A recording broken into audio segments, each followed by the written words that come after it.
بسم اللہ الرحمن الرحیم۔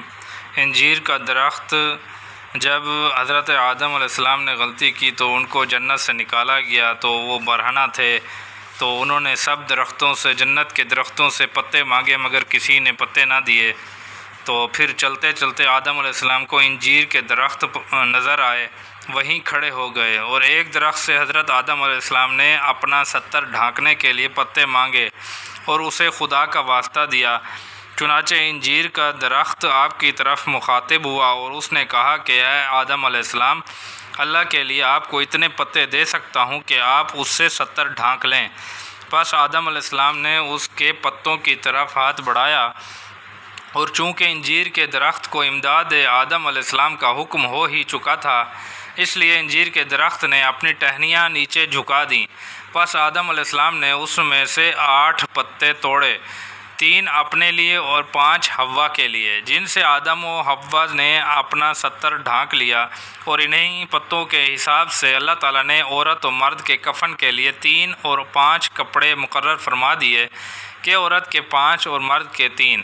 یہاں یہ کیفیت ہوئی، وہاں شجر انجیر کے نام خطاب آیا کہ تو نے ہمارے نافرمان کو اپنے پتے کیوں دیے، حالانکہ خود ہی حضور نے انجیر کو الہام کیا تھا۔ پس انجیر کا درخت جواباً عرض کرتا ہے کہ مجھے آدم علیہ السلام کا وہ زمانہ یاد آ گیا جب کہ 14 طبق کے فرشتے ان کے آگے سجدے میں پڑے تھے، اور حضور کی رحمت کا دریا آدم علیہ السلام پر امڈ رہا تھا۔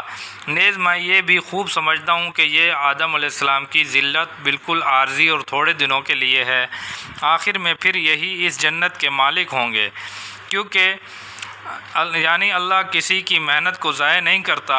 آدم علیہ السلام بہت ذلت اور محنت اٹھا رہے ہیں، کسی نہ کسی روز آپ اسے ضرور نوازیں گے اور اپنے دامن رحمت میں ضرور ڈھانکیں گے، پھر میں تھوڑی دیر کے لیے آدم علیہ السلام سے کیوں برا بنوں۔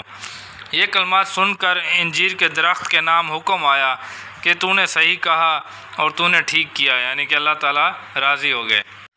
آگے مصنف یہ شاعر لکھتا ہے، تو نے وہ پیارا دیا مجھ کو جواب، کیوں نہ تجھ پہ میری رحمت ہوشناب۔ سچ یہی ہے تو نے جو کچھ بھی کہا، عفو کر دوں گا میں آدم کی خطا۔ خلد کا مالک بناؤں گا اسے اور پراعزاز لاؤں گا اسے، آل اور اولاد اس کی آئے گی ساری جنت جن سے بس بھر جائے گی۔ میری رحمت ان پہ برسے گی سدا، بخش دوں گا ان کی میں ساری خطا۔